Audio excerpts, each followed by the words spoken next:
Goal, nation's leading institute.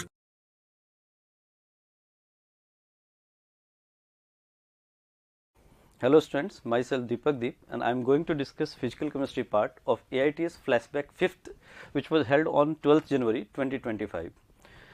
Physical chemistry का question number 54 से शुरू होता है, तो आइए क्वेश्चन नंबर 54 से हम लोग डिस्कस करना शुरू करते हैं। क्वेश्चन नंबर 54 है विच out of the following is a heterogeneous mixture. बहुत सिंपल क्वेश्चन है पहले चैप्टर का, इनमें से कौन हेटेरोजीनस मिक्सचर है, ऐसा पूछा क्वेश्चन ने।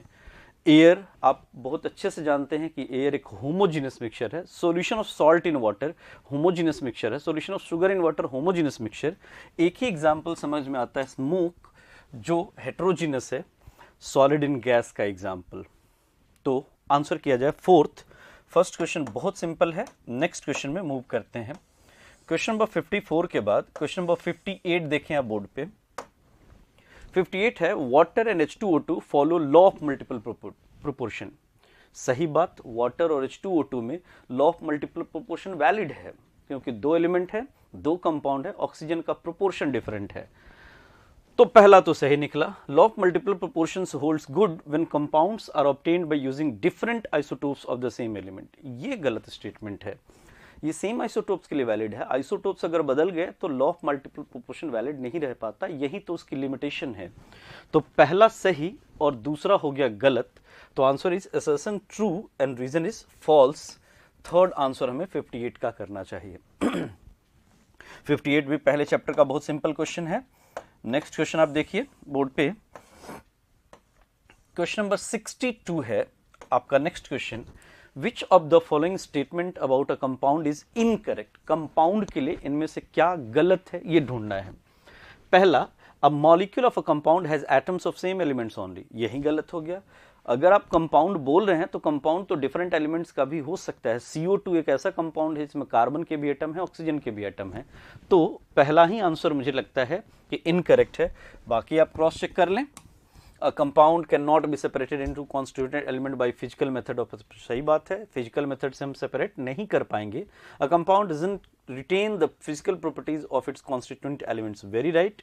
Ratio of atoms of different element in a compound is fixed। Again right। तो एक ही था जो इनकरेक्ट था और हमने इनकरेक्ट ही सर्च करना था, ढूंढना था, हमने कर लिया वो। नेक्स्ट क्वेश्चन देखिए। क्वेश्चन नंबर 62 के बाद 69 है two containers of the same size बोल के शायद वो वॉल्यूम बताना चाहता है हम लोगों को। Separately with oxygen gas and methane gas, both the containers under same TNP। आपको पता है PV is equal to nRT होता है। तो अगर किसी ने हमें कह दिया कि भाई T constant, P constant, R तो कांस्टेंट है ही, तो अगर कह रहा है कि V बराबर है तो पक्का मोल्स भी बराबर होगा। तो मोल्स बराबर हो, और हाँ मोल बराबर होता है तो मॉलिक्यूल्स भी बराबर होगा। तो नंबर ऑफ मॉलिक्यूल्स पक्का बराबर होगा। एटम्स बराबर होगा कि नहीं, नहीं बोल सकते, क्योंकि एटॉमिसिटी डिफरेंट मॉलिक्यूल की हो सकती है। तो answer is third. Again third tick करते हैं हम लोग। नेक्स्ट क्वेश्चन 69 के बाद आप देखें अगर तो 72 है। 72 is like a gold crown for tooth contain 9.17 into 10 to the power 20 atoms of gold, 21 atoms of gold. If the cost of 8 gram bulk gold is 30,000, how much would it cost? ठीक है भाई, इसका मास निकाल लिया जाए क्योंकि हमें 8 ग्राम का रेट पता है। तो भाई मास कितना हो गया, वो हो गया 9.17 into 10 का power 21 divided by atomic mass 197 divided by number of atoms in one molecule, 6 into 10 का पावर 23 into 197 ग्राम होगा, क्योंकि ये मोल हो गया और मोल को एटॉमिक मास से मल्टीप्लाई कर दिया। अब आपको पता है कि 8 ग्राम का कॉस्ट, ये सॉल्व करेंगे तो अप्रॉक्स 3 ग्राम के आसपास आ जाता है, और 8 ग्राम का कॉस्ट अगर आपको 30,000 है तो आपको बताना है कि वहीं 3 ग्राम का कॉस्ट कितना है।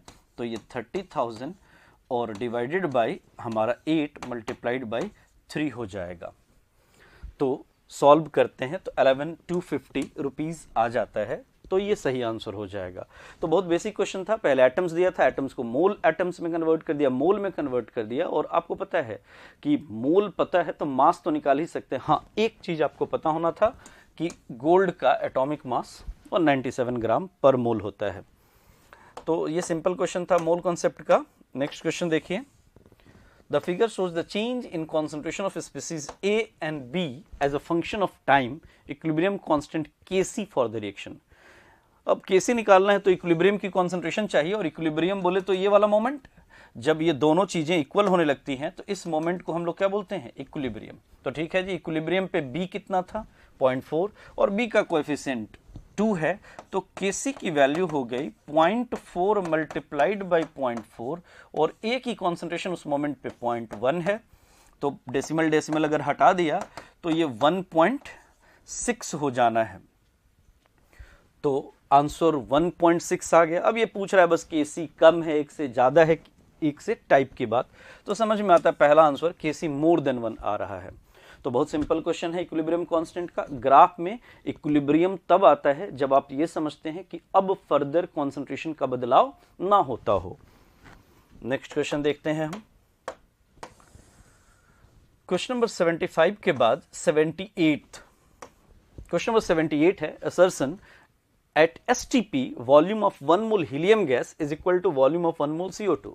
वेरी राइट, 1 मोल अगर कोई भी गैस आइडियल गैस है अगर, तो आपको पता है कि एसटीपी पे उसका वॉल्यूम 22.7 लीटर होता है, और एनटीपी पे 22.4 लीटर पर मोल। आइडियल गैस जिसके लिए PV is equal to not चलता है, तो सही बात, चाहे CO2 हो चाहे हीलियम हो, ये सही है। At STP volume of 1 mole of any gas is equal to 22.7 is constant, is wrong statement। Any gas नहीं बोलना था, इस जगह पे इसको क्या बोलना चाहिए था, आइडियल गैस और एनी आइडियल गैस, क्योंकि रियल गैस के लिए बात नहीं एप्लीकेबल होगा, नॉन आइडियल गैस के लिए बात एप्लीकेबल नहीं होगा। तो पहला सही और दूसरा गलत है। आंसर हमें करना चाहिए assertion is true but reason is false, third answer. 78 के बाद क्वेश्चन नंबर 81 देखें आप। The reaction A goes to product is 0 order while the B goes to product is first order, for what initial concentration of A the half life of two reactions will be equal। K दोनों में same है। अब for 0 order हम जानते हैं भाई, 0 order के लिए आप ये जानते हैं कि T हाफ जो होता है वो A/2K होता है, और फर्स्ट ऑर्डर अगर मैंने पैरेलल लिख लिया तो फर्स्ट ऑर्डर के लिए आपने पढ़ा है कि T हाफ जो होता है वो ln2/k होता है। तो इसका मतलब एज पर question A/2k is very equal to ln2/k, that is k cancel हुआ तो A is equal to 2ln2। ऐसा कोई ऑप्शन, अब भाई 2ln2 तो नहीं है, 2 log 2 था, तो ये तो नहीं है। तो ऐसे लिखा जा सकता है A is equal to ln2 का पावर 2, और ln4 भी लिख सकते थे। तो आंसर हमें समझ में आता है, फर्स्ट ln बोले तो नेचुरल लॉग को हम log e भी कह सकते हैं। ln कॉरेस्पॉन्ड टू ln बोले तो log e, इसी को हम नेचुरल लॉग लिखते हैं। तो ये भी सिंपल क्वेश्चन था केमिकल काइनेटिक्स का, होप आपने सही किया हो। नेक्स्ट क्वेश्चन देखिए, क्वेश्चन नंबर 81 के बाद है 83, मैट्रिक्स मैचिंग का एक क्वेश्चन है। क्वेश्चन कह रहा है कॉलम 1 कॉलम 2 को आपको मैच कराना है, डिफरेंट सेल्स है, बैटरीज की बात करी है। तो डैनियल सेल आप जानते हैं, जैसे कि जिंक कॉपर सेल को कहा जाता है। फ्यूल सेल मतलब कंबशन, क्यों समझ में आता है। लेड स्टोरेज बैटरी मतलब PbPbO2 वाला रिएक्शन, और मरकरी सेल बोले तो HgHgO ऐसा कुछ। तो हमें समझ में आ गया आंसर कि A का होना है S, A का होना है डैनियल सेल का होना है AR, और B का होना है fuel cell Q, BQ, ARBQ। दो ऐसे ऑप्शन हो गए भाई। लेड स्टोरेज बैटरी C का S, तो आंसर कर देते हैं सेकंड। तो ये भी सिंपल क्वेश्चन था, डेफिनेशन बेस्ड था। एक बार भी अगर आपने बैटरी की रीडिंग ली है तो बैटरी समझ में आएगा आपको, ये सिंपल है। मुझे लगता है मैक्सिमम एग्जांपल्स आपने क्लास में किया है तो आपको आता है ये सब कुछ। नेक्स्ट क्वेश्चन नंबर 85 देखें, कह रहे 39.4 kilogram gold was recovered from smuggler how many atoms of gold were recovered? बहुत सिंपल, फिर गोल्ड आ गया हमारे पास। तो इस पेपर में दो दो जगह गोल्ड था। आप नंबर ऑफ मोल्स निकाल सकते हैं भाई, 39.4 मल्टीप्लाइड बाई 10 का पावर 3, ये हमारा हो गया ग्राम, डिवाइडेड बाई 197, ये हमारा मोल हो गया, और इनटू 6 इंटू 10 का पावर 23, ये हमारा क्या हो जाना है, नंबर ऑफ गोल्ड एटम्स हो जाना है। एग्जाम पॉइंट ऑफ व्यू से आपको ना इसको लगभग 200 सोच लेना चाहिए। 200 सोचने से जल्दी कर पाएंगे हम। ये डबल जीरो से ये कैंसिल कर दें तो ये 394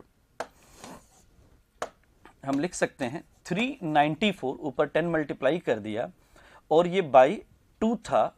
2 से अगर हम ये 3 टाइम्स कर दें तो इंटू 3 इंटू 10 का पावर 23 है।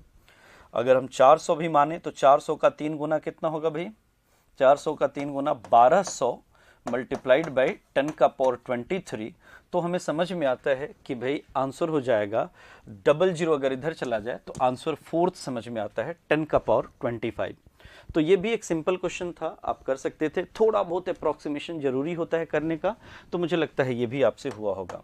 नेक्स्ट क्वेश्चन देखिए, क्वेश्चन नंबर 85 के बाद 87 कर रहा है, for the balance reaction A plus 2B goes to 3C when 2 mole of A reacts with 3 moles of B, the amount of C formed is 4.5। भाई देख लेते हैं, अगर ये 1 होता तो ये 2 से रिएक्ट करता। अब आपने इसका 3 दिया है और इसका दे दिया है, इसका 2 और इसका 3, मतलब 2 गुना चाहिए, तो ये 2 टाइम्स 4 मोल चाहिए था। लिमिटिंग रिएजेंट पता लग गया हमको कि लिमिटिंग रिएजेंट B है, ठीक है। तो अगर 2 से बनता है 3, तो 3 से 1.5 गुना ऑफ दैट 4.5, मतलब 1.5 टाइम्स बनने जा रहा है, तो आंसर 4.5 समझ में आता है। तो ये सही कह रहा है, when 2 moles of A react with 3 moles of B, amount of C formed is 4.5 is very right, क्योंकि B limiting reagent है। For the given data B is limiting reactant, तो सही है, assertion is true and reason correct explanation, तो answer किया जाए 1। 87 का answer हो जाता है फर्स्ट। आपको पता है कि प्रोडक्ट का अमाउंट लिमिटिंग रिएजेंट डाटा से निकाला जाता है। तो ये सिंपल क्वेश्चन था। क्वेश्चन नंबर 87 के बाद आप देखिए question number 90। 1.6 gram of an unknown gas occupy 2.24 litre. आपको पता है भाई, अगर वॉल्यूम और मास दिया है तो मोलर मास निकाला जा सकता है मोल इक्वेट करके। से मोलर मास इज m, तो 1.6 बाई m इज 2.24 और डिवाइडेड बाई 22.4। ये 0.1 है अगर, तो पक्का मोलर मास समझ में आता है 16 ग्राम पर मोल। तो इनमें से 16 किसका मोलर मास है, वो मीथेन है। तो बहुत सिंपल है, ये भी मोल्स इक्वेट कर दिया, मोलर मास निकाल दिया। मोल कॉन्सेप्ट का बहुत बेसिक क्वेश्चन। क्वेश्चन नंबर 90 के बाद आप देखें क्वेश्चन नंबर 91 है, select the correct option for matching 1 with column 2, benzene toluene. भाई सॉल्यूशन का बहुत बेसिक क्वेश्चन, आइडियल सॉल्यूशन है बेंजीन टॉल्वीन, तो बेंजीन टॉल्वीन को हमने कर देना है आइडियल सॉल्यूशन। अब कह रहा है इथेनॉल वाटर पॉजिटिव डेविएटेड है। पॉजिटिव डेविएटेड बोले तो delta H mixing more than 0, और नॉन आइडियल भी कह सकते हैं इसको। तो शायद बी का दो आंसर दिया है क्या, तो हाँ देखा, बी का दे रहा है पी और आर, तो सही लग रहा है सेकंड। ए का क्यू, बी का पी और आर। सी देखते हैं, बेंजीन इथेनॉल, फिर से पी और आर। और D acetone chloroform negative deviated solution, मतलब पी और एस नेगेटिव डेविएटेड सॉल्यूशन के लिए सही है। तो इन दोनों के लिए फिर सेम है, तो आंसर कर दिया जाए इसका सेकंड। ए का क्यू, बी का पी और आर, सी का पी और आर, डी का पी और एस। तो बस डेफिनेशन से हमको चेक करना था, पॉजिटिव नेगेटिव डेविएशन का एग्जाम्पल। क्वेश्चन नंबर 91 के बाद क्वेश्चन नंबर 93 देखें आप बोर्ड पे। कह रहा है human blood contains 0.9% weight by volume of NaCl. During dehydration, patients are given normal saline, which is isotonic with blood. एक स्टोरी है, if one patient was given 2 liter normal saline, number of NaCl molecule. ठीक है भाई, 0.9% का मतलब क्या हुआ? What do you mean by 0.9% weight by volume? It correspond to 100 milliliter solution is having 0.9 gram glucose. 0.9 gram NaCl, 0.9 gram NaCl, तो भाई 2000 millilitre 2 litre में कितना हो जाएगा? तो 0.9 डिवाइडेड बाई 100 मल्टीप्लाइड बाई 2000।